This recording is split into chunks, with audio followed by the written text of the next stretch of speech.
This capital programme has been presented and approved at the Finance Performance Committee previously. Just taking the report read, I hope you find it useful. It's quite detailed, explaining the context of the capital programme. Just a couple of specifics I'd like to highlight. First of all, I think it's worth noting. You're right, Nick. Yes, sorry. Noting the requirement to plan for a reduction in capital expenditure. I referred to that in the finance update of the IPR earlier. So this was established during the system-wide discussions with NHS England, and as part of the agreement to sign up to a system deficit control limit, is required to reduce the capital programme commitments for the system by 10 million. And this capital programme reflects our share of that. So Morecambe Bay has a pro rata share of that according to the size of its capital programme. I would say, Chair, that I continue to work with all of my colleagues to find options, whether there are other options in terms of the system programmes and so forth. But I think it's appropriate that I present this programme with the way that we would manage that as is currently articulated. So this report presents the original capital plan based on full utilisation of available funds, and also a proposal that would enable us to meet the requirement to limit that expenditure to the lower figure of 20.2 million in year. This can be achieved due principally to likely slippage on the second endoscopy unit at Kendal. The board should note that this, though, would be slippage. It would place an additional pressure on the capital programme in 25-26. So it is there as an option for us to mitigate that. What I'm proposing to do is continue the work that I've just articulated with system partners.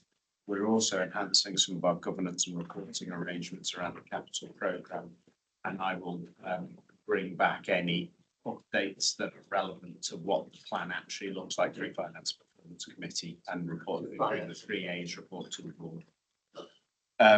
So we're continuing our work, as I said.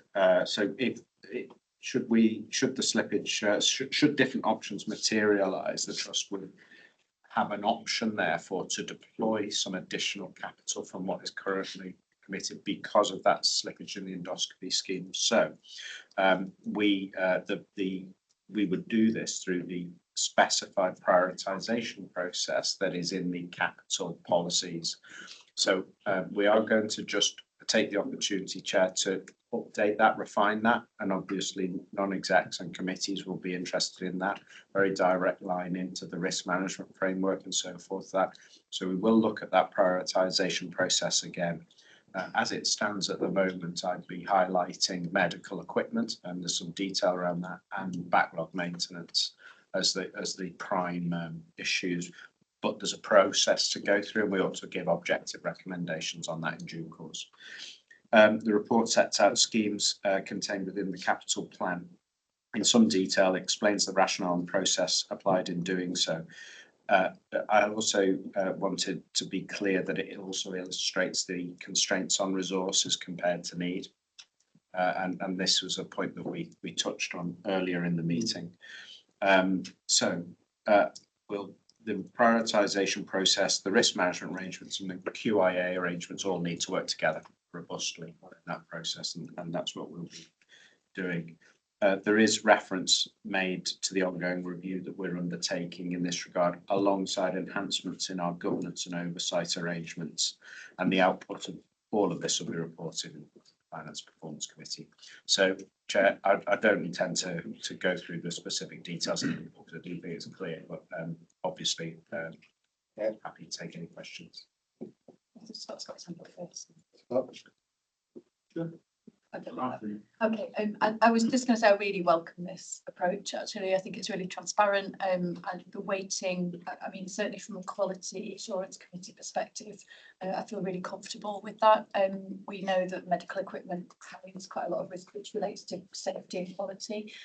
So I was just going to speak really to endorse the approach, and I think this is really thorough and transparent. So thank you. Thank you, Scott. Yeah, so likewise to that point, I think obviously the capital team who sit in my portfolio was trying nobly in this space, but Chris's leadership's changed the game here and changed the face. So I really commend the report, and it triangulates operationally. So the piece of scoring medical equipment in particular, and referencing back to the MIAA report, which said we had a bit to go on governance. I think this does all of that. And to the point Aaron rightly made earlier, our priority here was to kind of to get this in the shape it's now in, to get the schemes moving, to make the changes in governance, and then to bring back to board, certainly in this cycle, this annual cycle, a kind of state of the estate, and indeed including within that state of our kind of medical equipment and radiology replacement programme, to have a risk appetite discussion at board around. It's clear by the time we reach a new hospital programme, we'll have over £200 million of backlog maintenance. So there will be some really difficult risk appetite discussions and decisions for the board to make. But I think having this done first will allow us to have a more meaningful conversation perhaps later this year. Yeah. Okay. Do you want that as a proposal to the board? Is that just an update, Scott? The proposal to bring back that risk appetite sheet in this context, would be a proposal to the board for later this year, Chair. Yeah, please. Okay, thank you. Tony? Yes, support Scott's comments, and just to cut to the chase, support the approach. The method's pretty clear, and it's a sign of things to come, I think, to be honest. Thank you. Could I ask a follow-up question, Scott, actually related to that point about the new hospital? So in terms of the envelope for the new hospital, does that then include provision of new equipment for the new space? So it's got to be a lift and shift of equipment as well. So we'll have a £200 million backlog of equipment which has to be moved into a new hospital effectively. I think so. The 200 million total backlog, isn't it? So not just that's not just equipment. So no, so 200 million would be largely the estate okay. and minor and major equipment. So it would be all three. But your general point around it, there will be, in fact, learning from other new hospital programmes who are having the current estate, that as the months and years go by, it will start to be an overlap conversation. Not that NHP budget can pay for the estate, but it might certainly change some of the decision making that we do around our current estate as we approach new hospitals. So I guess it would be helpful if we do bring that report back, and also come through the new hospitals delivery group as well, is the articulation of what relates to equipment that needs to move versus what's estate legacy, which will become less of an issue. I agree with that, yeah, absolutely. Yeah, because the way that we generate our internal capital, as the asset values reduce, which happens when you extend the lives, you depreciate less and generate less capital resource. Now, I think there are other issues like availability of cash in the context that you having a deficit. But what I raise this just to make the point, Chair, that when we consider financial sustainability, we've got to look specifically at capital as part of that, rather than it being the revenue exercise we've done previously. Are you okay with that? Yeah, thank you. So happy to accept Chris's update. Yeah. And I'll read out recommendations to the board. We're asked to approve the capital programme of 23 million based on the utilisation of 18.1 million of internal resources as outlined in table 5. Yes. Approve the reallocation of funding source between CDC, WGH and endoscopy, Paris 23-27. Approve the approach to reducing the total expenditure applied to internal depreciation lines outlined Paris 28-32. Okay. Approve the revised capital programme of 20.24 million in table 7. And note the intention to apply the prioritisation process to any additional resources in 24-25. And finally, note the commitments against the 25-26 and future years and the intended approach to prioritising the future capital programmes outlined in 34 to 37. Sorry, Chair, apologies, just one quick question I should have asked earlier. How's this going to be messaged and communicated to across the trust? Because it's I'll come back to that. lovely, Just thank see you, if sorry. people approve item 6 there. Yeah. So we fully approved all the recommendations just for the minutes. Then Tony, over to you. Yeah, because obviously there'll be some disappointment for some people who might think in their head something's coming down the track. So it's just how this is communicated, because it's building has always become a real important aspect for people's lives. The process is built up with care groups, as it is, Right.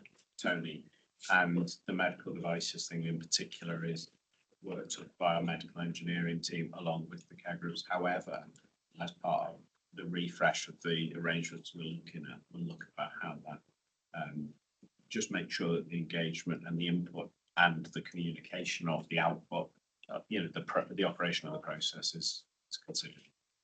Want to come in? Yeah, I think we've started to tee up the organisation, Tommy, through the end of last year, beginning of this year, about difficult choices and a framework around this is under our hand, this isn't regulatory, this is we need to take some control about what we're doing. I think this sits within that particular kind of communications narrative we've had before.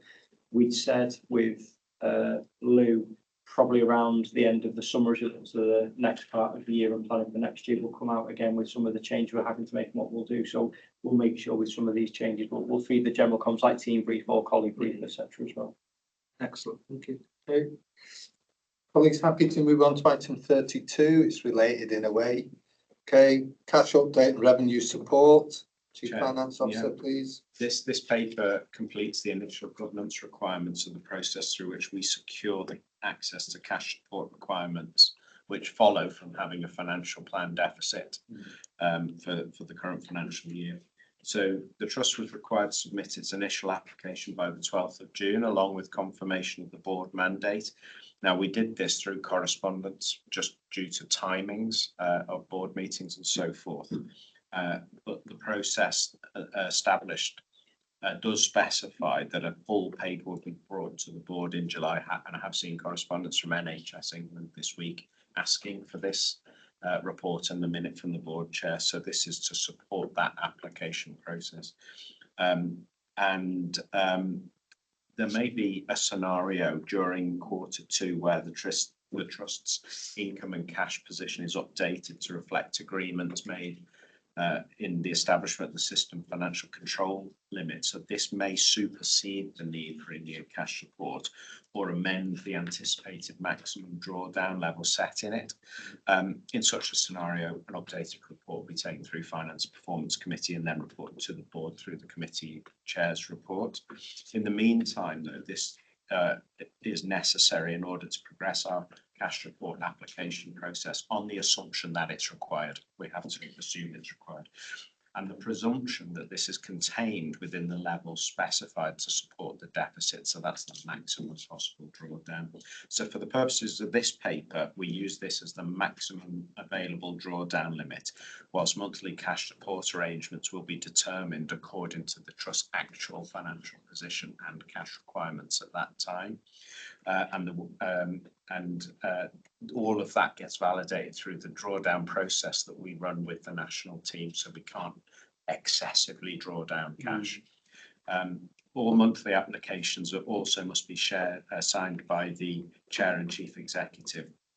So the board is asked to delegate responsibility to determine the levels within the maximum permitted sum to myself and the chief executive for then that subsequent sign off an application. The paper provides the detail required for the board to consider this request, and I'm happy to take any questions. Straightforward, I think, Chris. Any questions before I go to recommendations? No? Okay, so thank you, Chris. That was really clear. Do we know the content of the report? Yeah.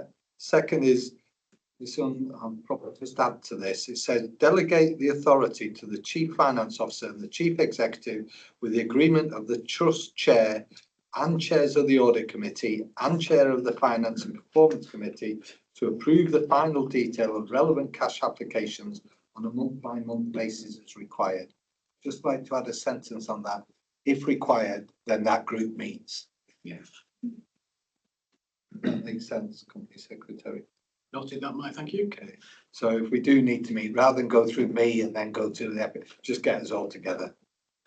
Happy with that, colleagues? Yeah. Yeah. Number 3, approve the maximum level. And remember Chris's point about maximum level of support to be accessed, turning 1.886 million between 1st of August 24, 31st of March 25. With the assumptions and presumptions that you made. Okay. And number 4, approve the chair and chief exec officer to issue a letter in support of the application for the cash support. Yeah. All of it, Chris. Thank you. Okay. So we'll move on to item 33, colleagues. Too hot to handle investigation into racism in the NHS report.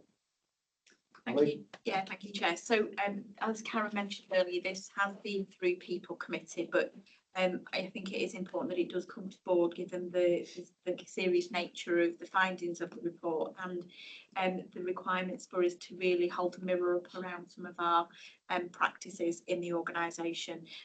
So it is a national report and it highlights the negative disparity in experience for BAME colleagues, particularly around their experience and their ability to raise concerns, their experience and the impact of employee relations activity. And within that, particularly unreasonably high bar being applied in the requirement of proving racism or race discrimination or harassment in employee relations activity, and organisations' reluctance to acknowledge racism is in place and does happen. So really this prompts a need for a review of some of the people services practices in particularly around employee relations, and also for the speaking up mechanisms for organisations. So we've had several sessions that have been run regionally and nationally on the findings of the report and what next for people, particularly the people profession. And there's been participation in those sessions from members of our organisation. We have got some areas of practice already, and some of those are highlighted in the report, but there are further things that we really should be and need to be doing. So particularly in our follow-up of employee relations activity and ensuring that any resolutions that have been agreed have actually resolved the situation and the issues in a sustainable way rather than being a sticking plaster for an issue.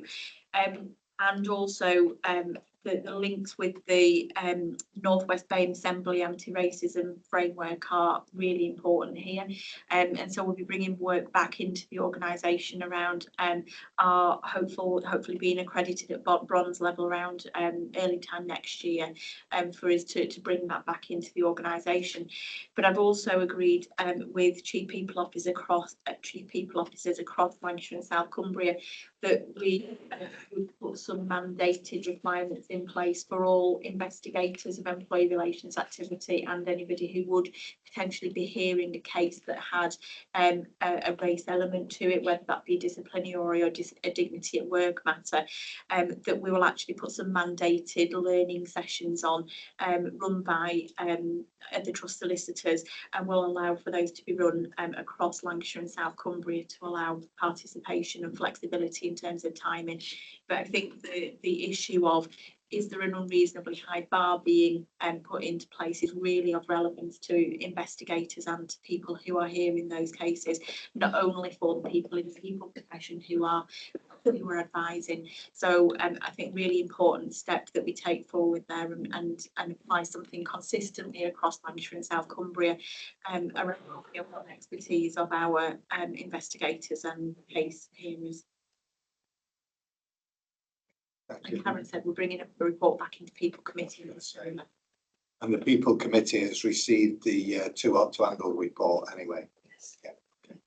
Okay. Nothing has been escalated except the recommendation to the board. Any questions? No. We've got recommendations then.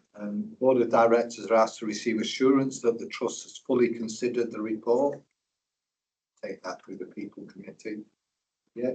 Yeah. And the required actions, which Ali has just outlined, and is taking action to implement best practice, which again, yeah, happy to accept those recommendations. Just as an aside, and it's before your time, Ali, we had an Ed Bruce Jazzy, who was a member of the regional, I think it was the Bain regional group then, but obviously served his time as Ned. And I'm never quite sure whether he was voted in or whether he was a representative of the trust or anything. Is that anything that we should be looking into at this point? We're not short of a Ned from here, are we, on any of these regional groups that you're aware of? Not that I'm aware of. No. Yeah. And the Bain Assembly work, there is a, I know it was referenced on some of the chief executive calls. I've never received anything, so just in case anybody remembers Bruce, think, well, he was in the assembly. Yeah, not an issue. Yeah, okay, thank you. Thanks, Andy. Okay, then, biannual staffing report, item 34, stage staffing report. Again, this has gone through quality committee. Just check before I receive the report, any escalations to the board? No specific escalations. Thank you. Chief Nursing Officer. Thank you, Chair. Just to sort of say to the board, this report is here because it's a requirement for the National Quality Board for us as a board to receive safer staffing establishment reviews twice a year. So this is our biannual safer staffing. And I'll pass over to Lorna to go through the establishment reviews. Welcome, Lorna. I'm not, you know a few of us, and we know you, so I'm not going to go around asking everybody to introduce themselves, but just say very quickly your full name and title. Yeah, thank you all. Thanks for allowing me to present today. So I'm Lorna Pritt. I'm the Associate Chief Nurse for Workforce and Education. So this report is quite a large part of what I do, obviously, day to day. The report's in two sections. I will take it as read. Obviously, the first part's about the triangulated staffing review. So that's our data elements, triangulated with our nurse sensitive indicators and our professional judgment from our colleagues in clinical wards and departments. And then the second part of the paper supports the information around our data and what that shows us as an organisation. As Tabitha mentioned, it complies with the National Quality Board guidance of 2016, and we've collected data on our safe staffing consistently since February 2022. So this is the fifth set of data you'll have received from us. So this is January's data that we're reviewing. Just to note, we've used a new tool for our adult data collection in January, and that was a new tool that was published in October last year. The new tool allows us to understand enhanced care for patients requiring one-to-one and two-to-one supervision. So we did anticipate that would give us some changed results in the data, which you'll see in the final appendix of the paper. All care groups were asked to review their data, triangulate it as we've discussed, and then provide a judgment on whether they felt they needed to change their establishments in any way. So there was no changes required for medical and community establishments. Surgery would like to make some changes. They feel that those will probably be within the budget of the care group, so they will provide that in a separate report. And the Women and Children's Care Group are undertaking a more in-depth review of their CYP budgets, and they will bring a separate report with some potential increased establishment requests, which will be beyond their budget. Highlights from our data, really, just to point out, our vacancy rates have remained below 5% since January 2023, and that's a recommendation of the long-term workforce plan that we aim for that. So we've sustained that for a good amount of time, which I'm very pleased about. And our turnover rates have dropped from 9% to 6% in the last 2 years, which we think is directly correlating, and obviously sustaining that as we move forward will be our main aim for retention of our colleagues. Happy to take any questions. But you said that at the end about the turnover, because I was speaking to someone yesterday and said it was below 7%. Yeah. Questions for Lorna? It's just something to highlight in light of the previous discussion. We've recognised that the Quality Assurance Committee, part of the paper relating to children's services and the potential business cases to follow in terms of the establishment. And it's just really for the purposes of clarity that that business case wouldn't be coming to the Quality Assurance Committee. That business case would need to go through all of the appropriate governance processes. So just to clarify that, but QAC are very much cited on the challenges around establishment in those areas. Tony? Yeah, thank you for that, really helpful. And I'm just trying to understand this. So apologies if my question seems a bit strange. If you look at the women's and children's, so they identified from this process an increased establishment of 16.58, which excludes, I think, the inpatient here. And then in some of the ball papers, we're getting information around patient quality and safety issues as well as the finance. I'm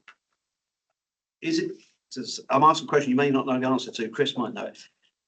So in terms of those numbers where we see cost pressures in the system, are those reflective of either issues around rosters and staffing and planning of work, or is it because the baseline of establishment isn't sufficient to keep up with the scale of work that's coming through the door? Because 16.58 is a substantive, well, it seems to me, a substantive increase in terms of whole-time equivalent. And apologies if I haven't made that clear.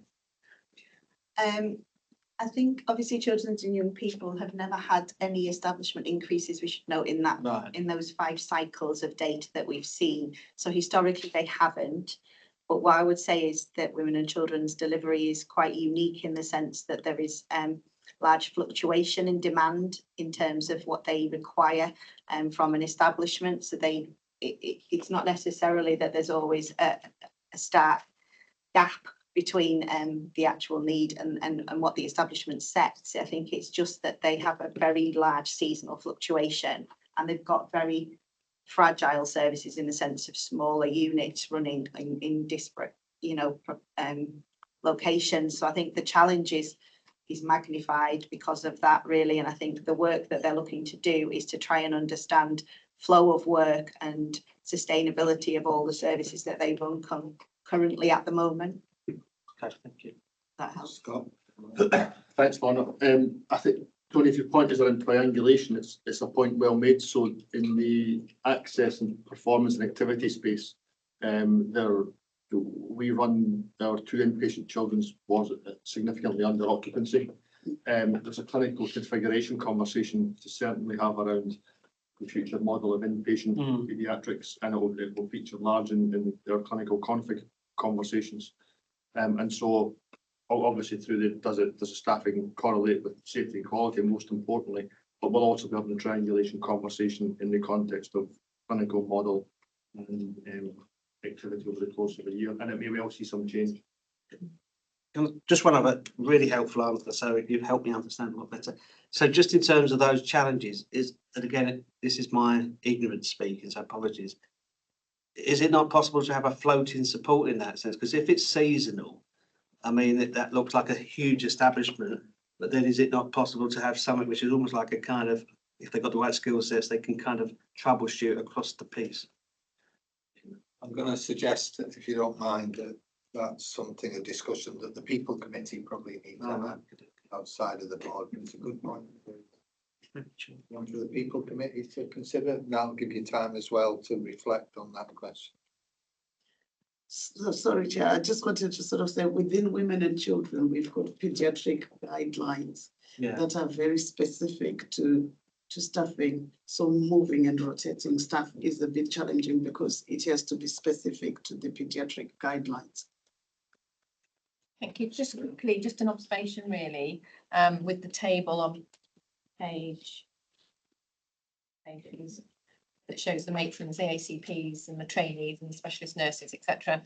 I'm quite surprised to see there are no non-medical consultants in surgery, but only 1 specialist nurse band 7 as well. When you look at the numbers in medicine versus surgery, it's quite very stark difference in the numbers. So is that your question? Why is there a stark difference? Potentially, yeah. The data for this is coming from our ESR, which is notoriously inaccurate, is what I would say. However, the non-medical consultants, that's definitely accurate. In terms of the specialist nursing, we are working on the data because we don't feel it's the reality, and we do have band 6 specialist nurses as well, which we'd hope to capture and include in the next set of data. But yeah, there is only one non-medical consultant in And if we come back to assurance, because we're drifting here into resources, have we got stage staffing and are our patients safe? That's what we feel we assure you of. Yeah. And I guess, sorry, Chair, that's part of my questioning Yeah, was yeah. around, you know, are we Understand. happy that our patients are safe? And if ESR isn't giving us the right information, then it's Which is, I think, something difficult to have people that committee need assurance. to Thank follow. you. Yeah. I don't want to cut across the, sorry, Tabitha put her hand up, so I thought I'd like. I will leave it to you as the chair because you receive safer staffing monthly reports to respond to are we safe? Yeah, I was going to say, so we receive monthly reports at Quality Assurance Committee, which are a part of this whole report that Lorna brings together, and that shows the heat map which is included in this report, which shows the staffing on wards and then the incidents that may occur in those wards, be that falls, complaints, pressure ulcers, etc. And what that shows is on a monthly basis is that there is that the wards are safe, so things happen, but actually the staffing is not necessarily impacting. It might be about frailty of patients, length of stay, etc. I'll take that as the chair of quality giving us a triangulation assurance in relation to Ali's question there around, you know, is there a disparity, but is it safe? This sort of triangulation from quality. Okay, thank you. There's one question, Chair, that I think has been picked up on a reflection very briefly. It is a question of how assured should we be if the data we're using to generate the reports has issues in data quality. So I'd like to see what's the plan to resolve the data quality issue, so we can be more assured on that as a question. And then the point we're making, Chair, there's a couple of hands up on me confirming that question. The second point would be about we've heard two kind of lines of inquiry today as a board, one around business cases and investments, and the other around managing risk for things like capital expenditure.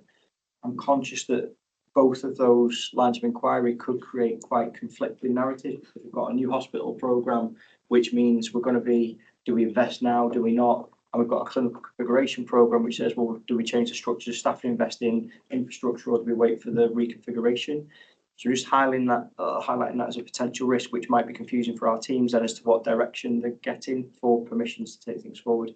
I think that's for the executive to come back and propose to the board a bit of a route map of when we'll get some clarity on those two issues in particular, NHP and clinical configuration. So then we can start to give some direction to the team. Yeah, I think the only rider I'd put on that is don't put all your eggs in one basket with the NHP. So it's going to be built till 2035. So it's 11 years away. Also, we don't know what the outcome of tomorrow's election will be, and whether the new government will take any capital spend forward. And thirdly, there is, as Chris rightly pointed out, a procurement and a deterioration formula that we use in finance. Things we get now are not going to be worth a penny in 11 years. So just keep that in mind. Yeah. We're only here for stewards for the basis of the new hospital. Many of us will not be there cutting the ribbon. We might be there as more. Just because I know Scott will know what I'm saying. I know Sarah, when we're in the meeting, quite often people are jumping into, well, if it was tomorrow, what would we need? And someone's had to say, but it's not happening tomorrow. Yeah, okay, right. Based on right. It's okay. Yeah, I was going to say, could you take it through? I know what you're going to say. I think take it I through think the what I was going to subcommittees. say, Ali was going to say the same around the data collection. Yes, that's so we can take it through. But it is related to the recommendation to the board. Nothing has been escalated from the quality committee. Alison's raised a good point on the data. So we're asked to receive assurance that we fully considered the report and the required action, and is taking action to implement best practice. And I'm taking, Lorna, that you providing verbal assurance to us that our patients are safe with the staffing that we've got at the moment, triangulated quality, but we definitely need to make sure that this data is secure. Just for clarity on the ESR data, that's around specialists and nursing definitions in ESR are inaccurate. What I'm absolutely assured about is that the fill rate data, which is the are we safe, is completely accurate. It's about demand of staffing and whether we fill the shifts or not. Data around specialist nursing and advanced clinical practitioners, titles of jobs are so nuanced that sometimes the data doesn't pull as accurately through ESR, and there's been a piece of work around improving that for advanced practitioners, but the specialist nurses data isn't as accurate. But only for that one specific job. Colleagues, happy to accept the assurance.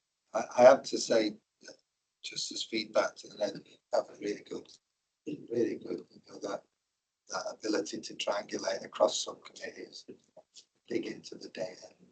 Lorna, you did well. Okay, thank you. You can stay if you want, Lorna, but I know you're probably busy. Thank you very much. Okay, item 35, working in partnerships, provide a collaboration update. Chief Exec. Yeah, thanks, Chair. So the report's there for information on which gives an update on the workings of the provider collaborative. Increasingly, as you'll be aware, this is something we bring every month, but the substantive items for things like 1LSC, the pathology network, the clinical configuration, we take as separate agenda items where the board needs to either consider further information or make recommendations. So this one's for information only with an update. I know we're spending more time in particular this afternoon on the 1LSC. Colleagues, happy to accept the update at this point. That's in this afternoon's discussion. Thank you. Then item 36, quality governance and accountability framework update. Chief Nursing Officer, please. Thank you, Chair, and I'll bring in Sarah to pass through the presentation. Sarah, again, I'm assuming most of us know you. In fact, everybody probably knows you. Take that in the spirit. I'm sure in a positive in positive. So as you know, we talked about the QGAF PAF and BAF alignment. We would hope to talked about bringing the QGAF back in its entirety. However, because of organisational restructures, it's not possible to finalise that yet. So that will come back to the next meeting. But we can update you on some additional changes we're making. Next slide, please, Nick. So we are looking at a tiered structure, and I think it brings in some of what Aaron was just looking at, talking about here, which is we're looking about how we have that tier 0, so the things which are decisions which are made outside of the organisation, where we have that evolved accountability and responsibility. How does that feed into our organisational system, and how do we receive those instructions and those decisions? We've obviously got the 4 different tiers of meetings with this very specific purposes that are different from each of them. And as Chair's been talking about today, the purpose of this is around assurance. Tier 2, which are those executive director, that is about how we manage the organisation. Tier 3 is about how the care groups deliver their operational focus, and then we have service and speciality level. The reason this is important in terms of these 4 tiers is it directly correlates to the different levels of IPR that we have within the organisation. One of the questions we ask is, are we confident we would know if there was another urology? Are we confident that we would know if there was another stroke?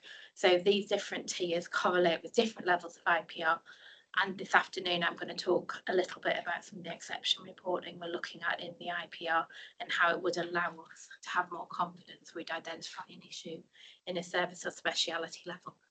Next slide, please, Nick.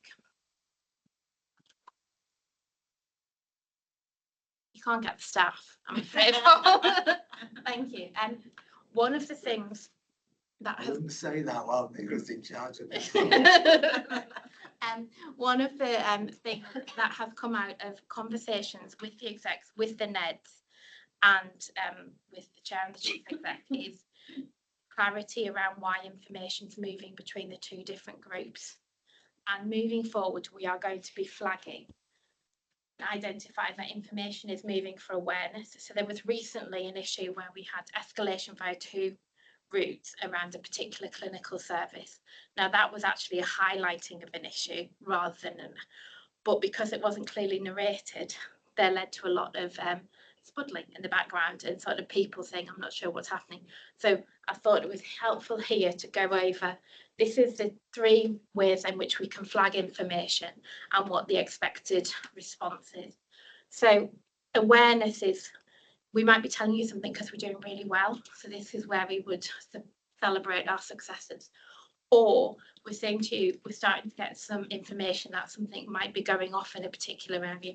It may or may not be on the risk register, but actually if certain things happen, then actually it could move to an issue that's on the risk register. So this goes again sort of in line with that policy we have in the organisation of no surprises. So if I take my own service, I might turn around and say to you, Chris, I'm letting you know we've got a 500 block backlog. We're managing it at the moment, but I'm just making you aware if our staffing levels continue, then we would have that. Highlighting the issue is where we're telling people, the care group or the corporate function or whoever is having to actively manage the issue, but that the mitigations and controls that that care group or corporate team have in place are sufficient to deal with it. So again, they are informing you, but they are not requiring action from you. Escalation, which previously possibly would have included all of 3, is where we are actively saying to you, the controls or mitigations that we have in place are not sufficient to deal with the issue. It would definitely be at that point be on the risk register, and it would be accompanied with an SBAR with a specific ask. And it would be at that point that if you were getting a formal escalation, something was required from you guys. I would hope that what you would see is you were being made aware of things, then things were being highlighted to you before they're escalating. So it would be clear to you, we've heard about this, this has been highlighted to us. Okay, 6 months down the line, those mitigations are not in place. So it's just to go through and moving forward, everybody will be clear when they're sending an email, is it that they will, is it for awareness, is it for highlighting, or is it for actual escalation of an issue? And that's what we're looking to do. So it's got clarity for everybody about what they're expected to do with it. You can obviously ask questions, but it's about the intention of that information being passed up to you. And issues and information that are coming out of reports that are being passed through in chairs reports, etc. They'll also be, if things are coming to you in a meeting, we will also be using this terminology so everybody's crystal clear what the ask of that meeting, that these things are being passed to. Next slide, please, Nick. Beautifully done. So you'll remember that this was the tier 1 meeting structure that we articulated previously. And if we can skip to the changes that we're proposing, please, Nick. And the next one. And this is in conversation with the care group, with the executive teams around introducing a strategic and trust-wide risk management group, which is where our executives are held to account for those strategic and trust-wide risks, and that would report into audit committee. So it would allow the teams that we know what's going on in the organisation. Our execs are held to account for delivery within their portfolio, and they can narrate to audit committee what's going on and what they're doing about it. Next slide, please. In terms of quality assurance committee, we talked about compliance and assurance committee, and this will go live in Q2 of 24-25. And Chris, as the deputy chief exec, will chair that. Health equities group is going live in Q2 of 24-25. And that is made up of our place colleagues. So we brought them in because I think we can't actually deliver that agenda without them. Care groups, corporate teams and patient representatives are all in that. And that is the place where the health equity dashboard in its totality will be viewed and considered. Next slide, please. Okay. In response to conversations with Tabitha's team around the quality governance group, one thing that was considered to be missing was around that real end of life care. And I know, Karen, you and I, and Sarah, you and I have had those conversations. So we're actually looking to increase the focus on the end of life care because it does come through in a lot of our CQC asks. So that will feed directly into the quality governance group. Okay, next slide, please. Finance and performance. So this is something we haven't touched on previously, but again, it's in relation to what are the gaps looking outwards and looking internally. So Chris's Sustainable Financial Delivery Group made it into there. But one of the things that we have expressed concerns about is that the performance reporting and escalation of things only relying on the performance review meetings. So we're actually looking at putting a formal chair's report from the performance and delivery group up into finance performance. So you would have that clear single line of escalation. And then again, looking outwardly at what the focus is sort of nationally is around a sustainability group. So at the moment, our sustainability group is effectively considered an estates function, whereas we want to expand it and include clinical champions and wider care group teams and have that reporting into finance and performance. And it links very neatly with our health equities work. So we'll also have our consultant in public health on that group, and that will be chaired by the Chief Operating Officer, but it would give it that increased prominence and accountability. Next slide, please. Changes to the IPR. So Aaron is fully aware of this, we're having a conversation today. Going back to one of the things we've been talking about is health equities reporting and health inequalities reporting. So they will be in the IPR from next month. The next time you see the IPR, they will be in place. Next slide, please, Nick. And because of the way we present the IPR in terms of a PowerPoint, we're focusing on sort of key areas. So you'll see we're looking at unplanned and emergency care, cancer inequalities performance, and planned healthcare equity performance. And what you'll see in your IPR next time is the quintile 1, which is the most deprived, versus the overall, and we'll be able to see what we're looking for. For the majority of these metrics, what we're looking for is that the target is that overall, and for each quintile 1, we would expect to see the same target. And there's only one in which we're seeing difficulty, and that's around the outpatient.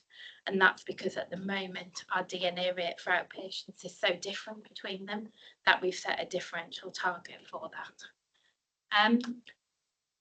So you'll see that, and it will be broken down by ethnicity and deprivation. Moving forward into the next quarter, the next iteration of that, will all of the quality and safety metrics will have the ethnicity and deprivation indices built into them. So you'll be able to filter all of our quality and safety metrics to see if there is a difference or variation by that. Next slide, please. I think that's the end. And that's it, 10 minutes. So that's where we're up to. Thank you, Sarah. Excellent. Colleagues, Excellent. the chairs of the committee will be very pleased with that. Perfect. Okay. Right. So we're asked to note the presentation. You can note. I think for 3 minutes we know. Yeah. Happy. Just To recognise that I guess the quality of the work that goes into this, it's the devil's own job to do the triangulation of those 3 pieces of work and get it to a point where everyone will recognise it and can engage with it. That's good. My ask would be, as we make changes to governance, keeping ourselves aware of the impact of it. So understanding what we're doing and why, but then measuring its success. So there's some clear ones around things like the well-led test or looking at, I guess, audit work. So I think as a board, once we've got this up and running in a new framework, it might be that after 6 months we do some sort of self-assessment or some test of that and just run through a few things. So pre the changes, it would have gone like this. With the changes, we've identified there's an improvement. So I think just there's a nervousness, isn't it, when you change your wiring diagram like this, that you want to maintain safety and oversight. I think this strengthens us, I'll be honest, but it'd be good if we could just build something in a review point, if not already. So what we're looking to do before all goes live is to actually run urology and maternity and the data sets we had from back in the day through this to see if it would have triggered an escalation response. So we've then got a validated position on what we're doing. Yeah, just a quickie, brilliant. Can you share the slides? Is it Happy to, yeah. Yeah, that'd be great, because I couldn't quite, the colours were very vivid lovely, but I couldn't quite work the. So happy to do that. Thank you. I look forward to that. Thank you, Sarah. I really like this, as you know. There's just one thing, and it's really partly triggered by some questions today that have kind of bridged between two committees.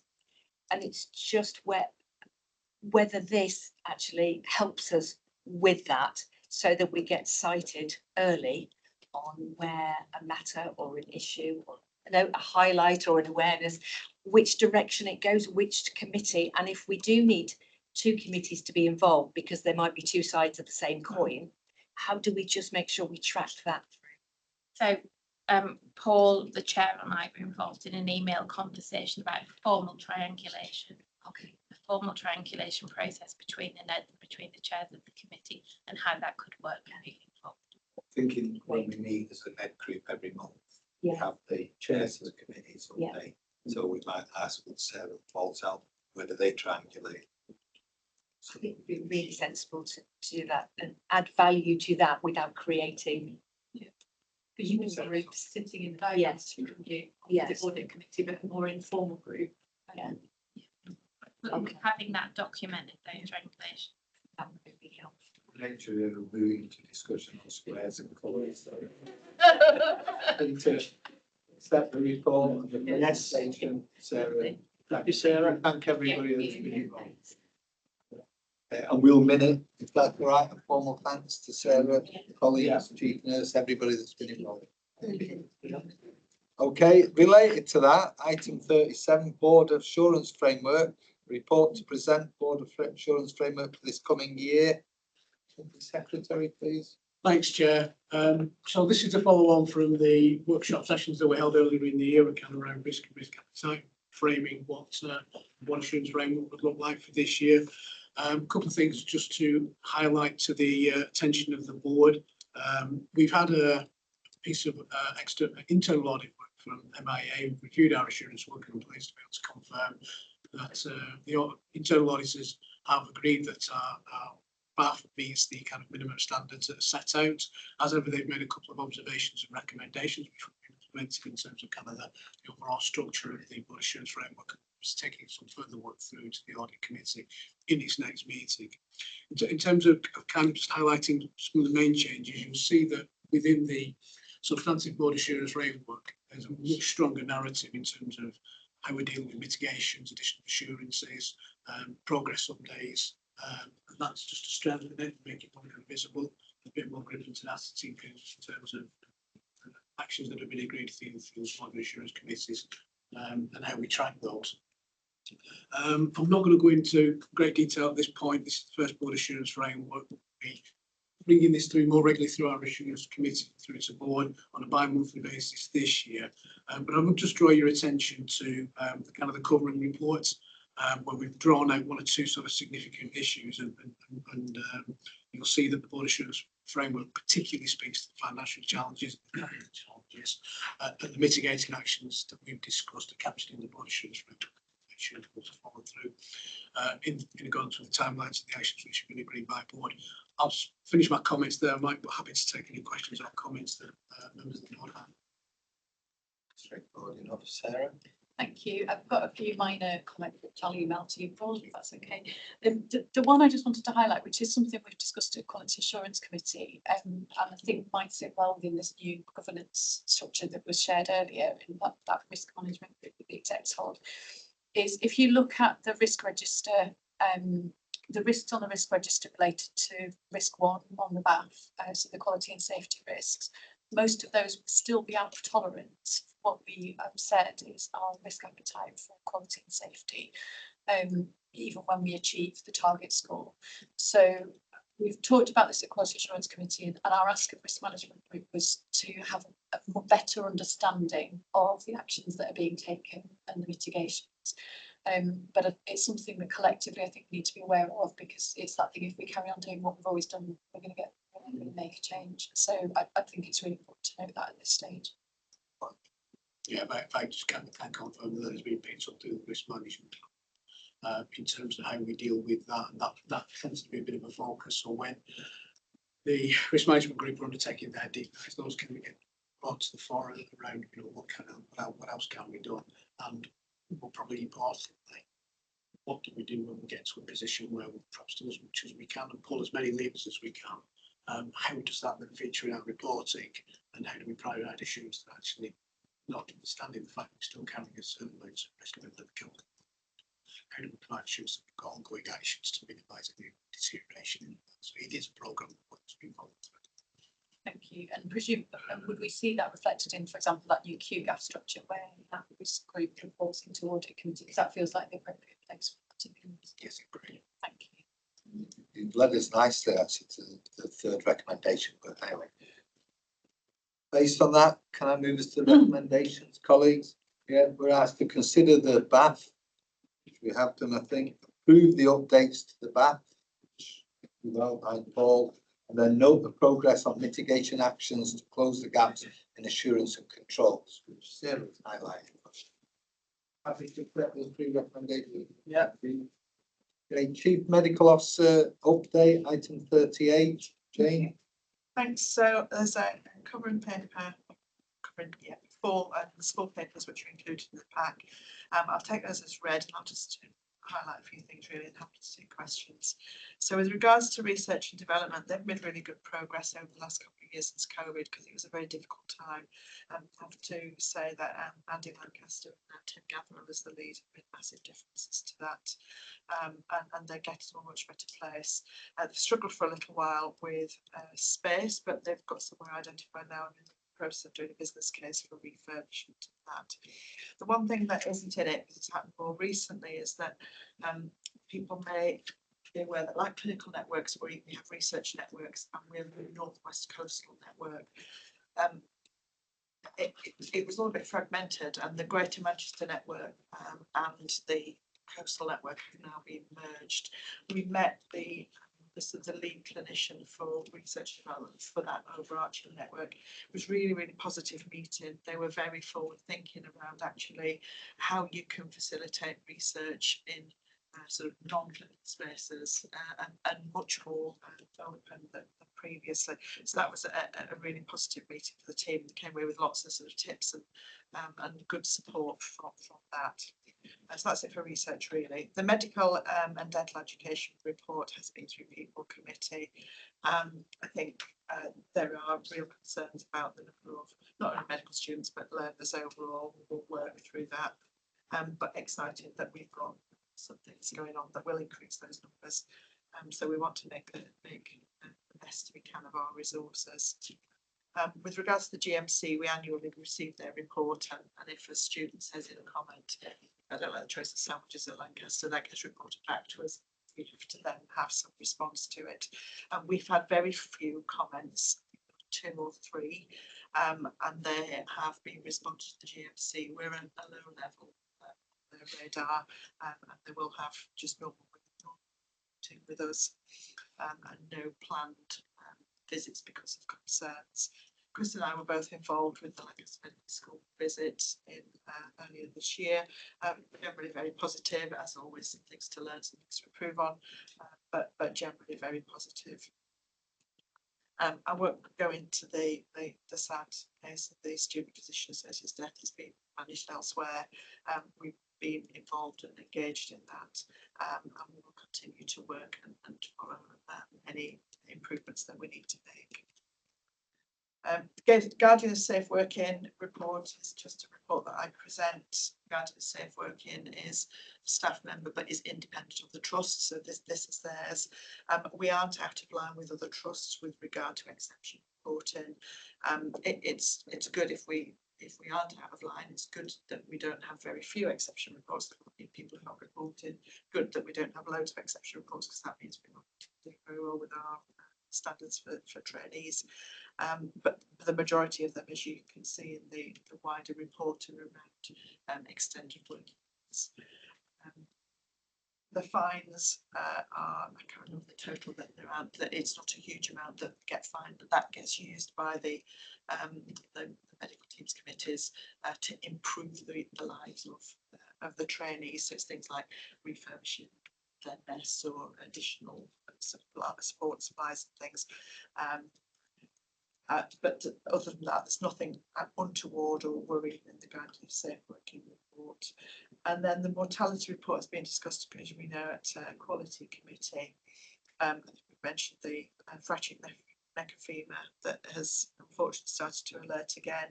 The care group have got the fractured neck of femur steering group, which we've ensured that they've continued with, and we'll continue to have some oversight there. There's a bit more detail around the plans that they've got in that in the wider report. Anita is with us if there are any other questions around mortality. We do very well with our medical examiner scrutiny and well on course for all of the changes there. So that was all I really wanted to say about the full reports, which are for noting.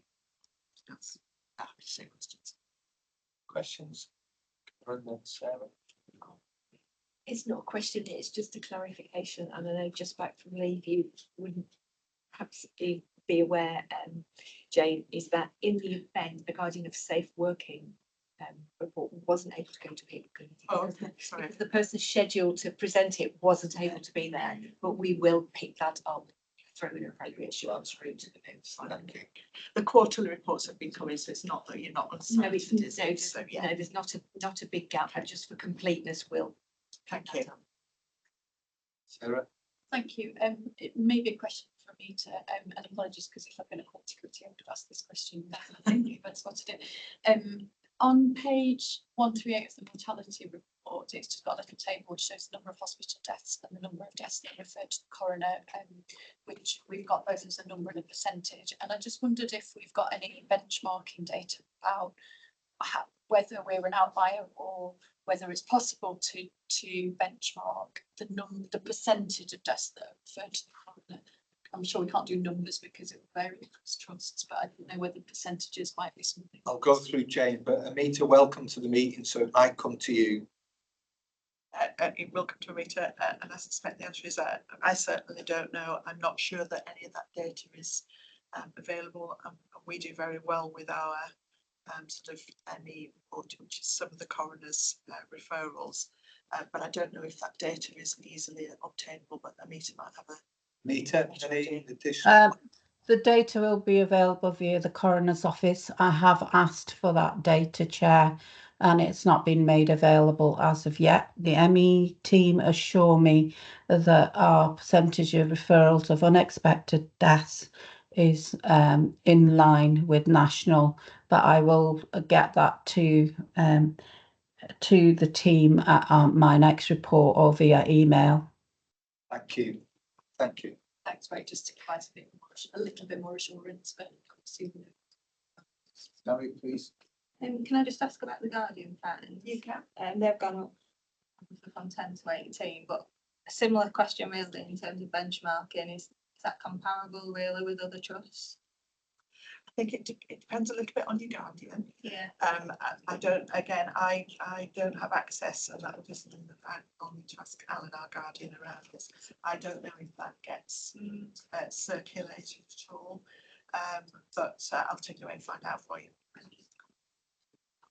Are you okay with that? Yeah. Okay.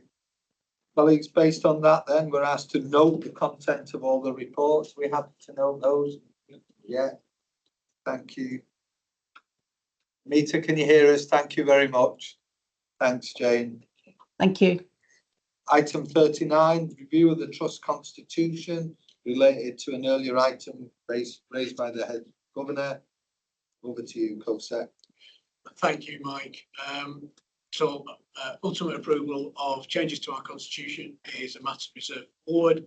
The PEG sets out the methodology that we've undertaken to do a review of our constitution, predominantly arising from kind of legislative changes and a new code of governance, together with some of the matters which are covered off in the report. That's been through a process with our council of governors. They've recommended it for approval today. So in addition to kind of legislative changes, people will be aware that board members will be aware that we've had local government reorganisation, which meant we've just had to reflect on the configuration of our public constituencies in Westmoreland and Furness area. I'm pleased to be able to say that we've been able to map that across successfully without any significant changes. It's just worth noting that. The other one then is a technical change. And this is ahead of potential mitigation of migration of staff to East Lancs Teaching Hospital. Included in that cohort is potentially estate staff and corporate staff. And we have estate corporate staff constituencies. We want them to continue to be members of our Council of Governors, and therefore there's a technical change to the Constitution which will allow that. The other providers have similar as well. Final recommendation is the one that was mentioned by Shirley-Ann before, which is the proposal to introduce a standards committee which are commonplace across public service organisations in England. The purpose of that is to support the board and the Council of Governors in maintaining high standards. We are recommending that we set one up. I think, Chair, your reflections are that actually the issue that we dealt with this year was quite a challenging standards board, would have been quite beneficial in that process. Lastly, there is a drafting note just to support the Board of Directors in understanding the changes that have been made. But with, the proposal is that we accept the changes to the Constitution, we approve the establishment of a standards committee and approve the terms of reference. Ali? Can I just ask for a review of pronouns in section 9? Yes, understand. Yes. Trying to pick that up with this. So. Yeah, we have he and she. Oh, we can't. So we intended to do that, but thank you for pointing that out. I think we'll do a further review. Sarah? Thank you. I wanted to say I thought it looked like a really thorough piece of work, and thanks to the Council of Governors for the work that they've done on it. And it was very easy to reference the changes as well, so that's really helpful. Thank you. My question relates to the terms of reference for the Standards Committee, and again, really welcome this being introduced.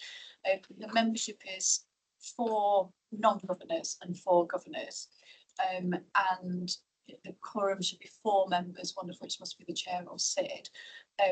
But I wondered whether the aim here was that it's a balanced number in a meeting between governors and non-governors, and so whether or not, in the absence of the chair or the SID, there needs to be another non-exec director in attendance, or another member in attendance. Just reminded me of what technical change that was actually made that hasn't been incorporated into the draft that you've got with us.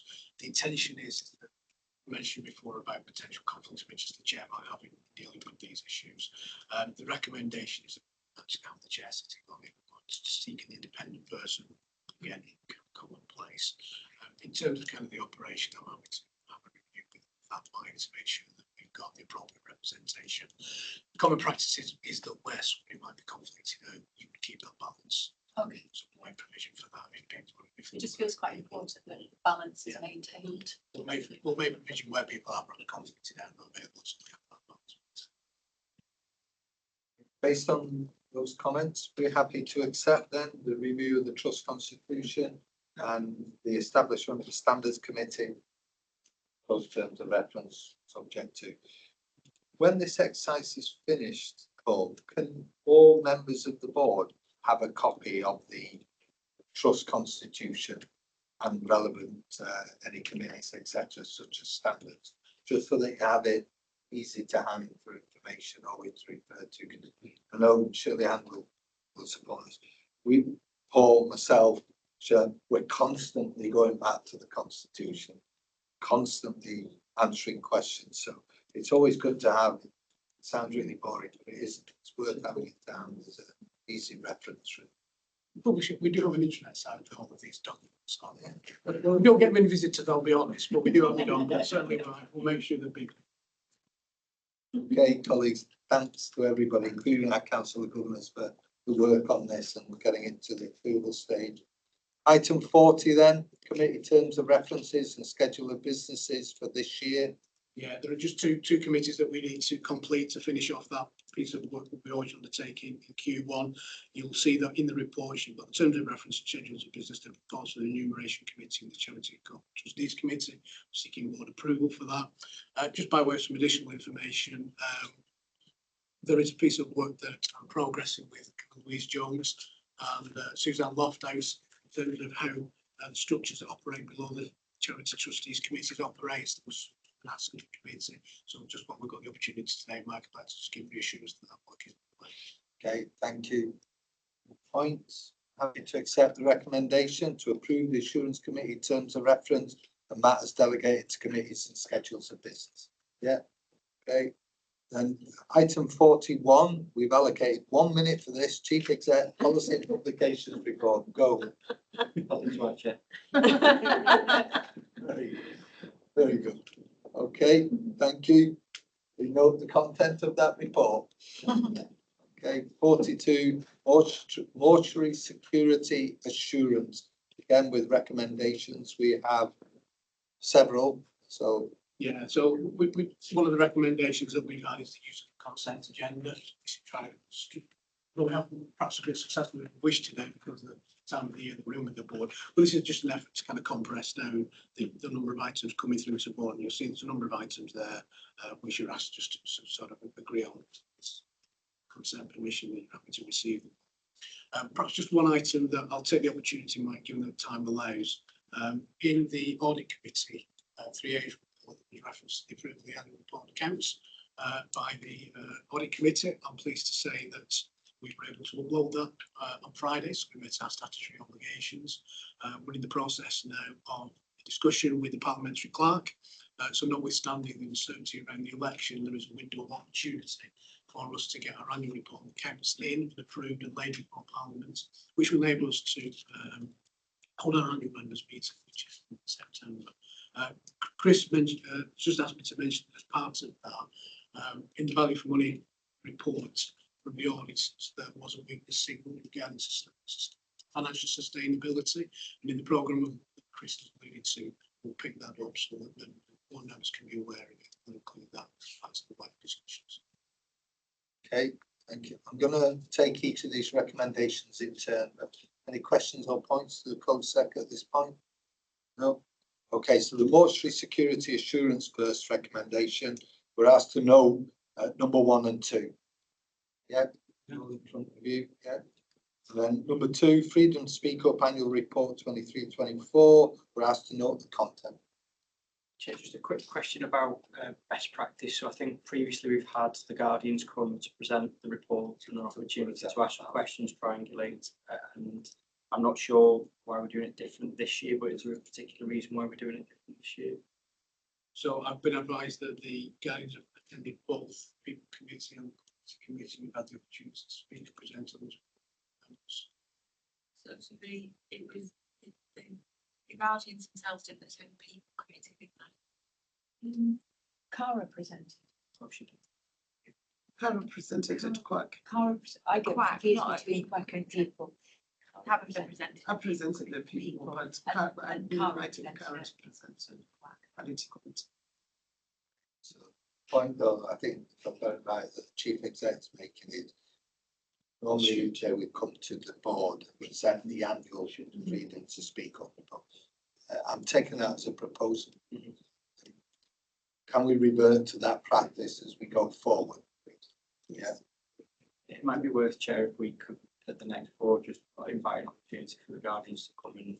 I think it's a missing piece if we're not triangulating and getting the opportunity to hear from the Guardians directly. For assurance, we have, yeah. That's quite good because the recommendation today is just purely to note the content of the report. So we can still have them here the next time. Sarah? Thank you. So if I'd been at Quality Committee, I would have asked this question, so apologies. The report notes or tells us that 30% of the overall concerns relate to patient safety or quality of care, but there's no narration within the report about any themes or how we're responding to those. So it's an ask rather than asking for it to be answered now. I think if we can have an update back to Quality Assurance Committee with some more information about that and how we're addressing it, that would be really helpful.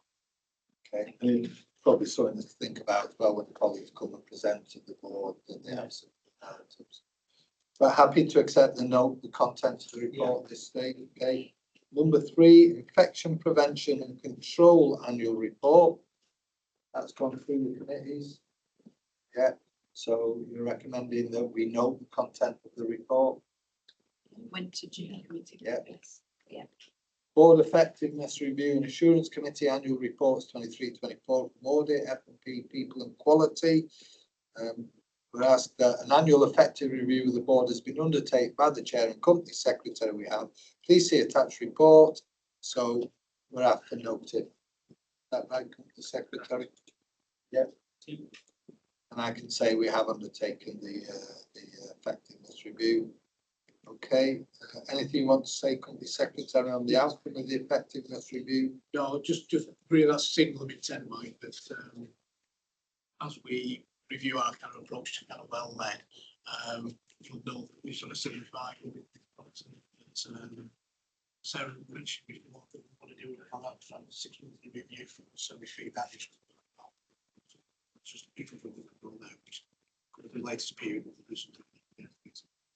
So we're happy to accept recommendation 1 and recommendation 2, note the contents of the Assurance Committee annual report last year. Yeah. Okay, colleagues, check down. We're in the closing administration. You've got the schedule of business. No urgent business has been brought to our attention. You've got the attendance monitoring. Do you think we've covered everything this morning? Yeah, okay, then on that basis, I'll close the meeting at 12:40. We reconvene at 1:30 for the private board. Thank you, Henry. Thank you.